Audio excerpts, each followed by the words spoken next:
સુરત શહેરમાં મહિલા આરક્ષણ બિલ મુદ્દે કોંગ્રેસમાં રાષ્ટ્રીય પ્રવક્તાની ભવ્ય પત્રકાર પરિષદ, જેમાં બીજેપી પર આકરા પ્રહાર, અમલીકરણમાં નવા અવરોધો ઊભા કરાયા અને અનામત બિલ માત્ર કાગળ પર જ રાખવામાં આવ્યું છે. ભાજપ સરકારે મહિલા આરક્ષણ બિલ એટલે નારી શક્તિ વંદન અધિનિયમના મુદ્દે દેશની જનતાને ગેરમાર્ગે દોરવામાં આવી રહી હોવાના આક્ષેપ સાથે આજે ભારતીય રાષ્ટ્રીય કોંગ્રેસ પક્ષના રાષ્ટ્રીય પ્રવક્તા પ્રોફેસર અને ડોક્ટર ચૈનિકા ઉનિયાલે ભાજપની નીતિ અને દાનત પર સવાલ ઉઠાવતા જણાવ્યું કે બિલ 2023માં પાસ થઈ ગયું હતું, તેને 2026 સુધી માત્ર કાગળ પર જ રાખી હવે તેના અમલીકરણમાં નવા અવરોધો ઊભા કરવામાં આવી રહ્યા છે.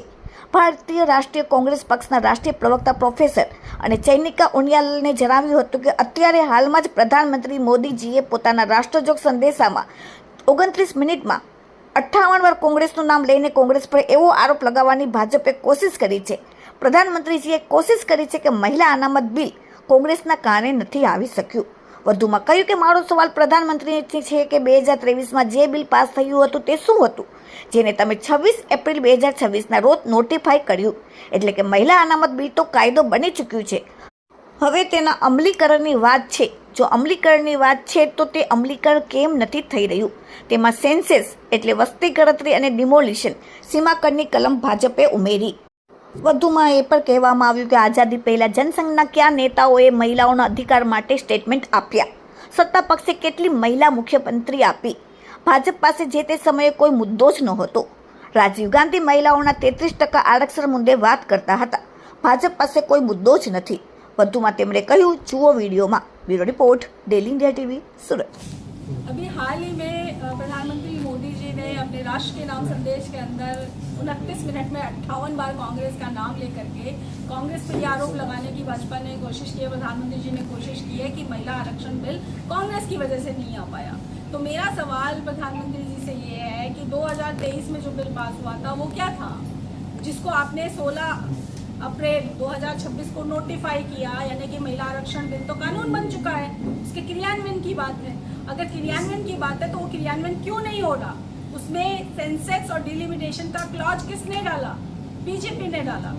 और जब आप बार बार आरोप लगा रहे हैं कांग्रेस पे कि कांग्रेस भी महिला विरोधी है, तो मैं तो आपसे ये पूछना चाहूंगी कि 2010 में जो है इस बिल को पहली बार राज्यसभा में पास कराने वाली पार्टी कौन थी? कांग्रेस।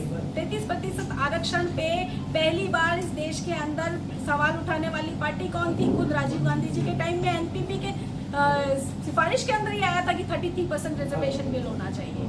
पहली बार पंचायत में 33% आरक्षण का लाने वाली कौन? कांग्रेस पार्टी। और 2010 में जब ये बिल पास हो गया था तो ये बीजेपी से पूछा जाना चाहिए कि 2014 तक आपने कोई भी एक बार भी कांग्रेस को कहा कि हम आपको समर्थन देंगे, इसको लोकसभा में लेके आइए, कोई लेटर लिखा, कोई आपने संवाद किया कांग्रेस से, तो वो बताइए। पर 2014 के बाद 2017 में सोनिया जी ने आपको लिखा कि इसको आप लोकसभा में लेके आइए और पास कराइए। 2018 में राहुल गांधी जी ने आपको लिखा कि इसको लोकसभा में लाइए और पास कराइए। क्यों आप इसको लोकसभा में ला करके 2010 के बिल को आपने लैप्स हो जाने दिया, पास नहीं किया? और 2023 में लाए तो क्यों आपने उसमें क्लॉज डाला कि इसमें सेंसस होगा और डिलिमिटेशन होगा? विपक्ष इसके विरोध में होने के बावजूद विपक्ष ने आपका साथ दिया और इस बिल को पास किया। आपने कहा था कि ये सेंसेक्स हो जाएगा 2024 तक, क्यों 2024 तक सेंसेक्स नहीं हुआ? आप जवाब दीजिए। क्यों आप बिना सेंसेक्स के डिलिमिटेशन बिल लेकर के आते हैं और उस पर वोटिंग कराते हैं 17 अप्रैल को?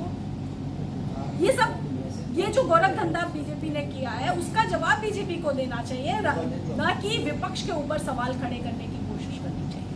धन्यवाद।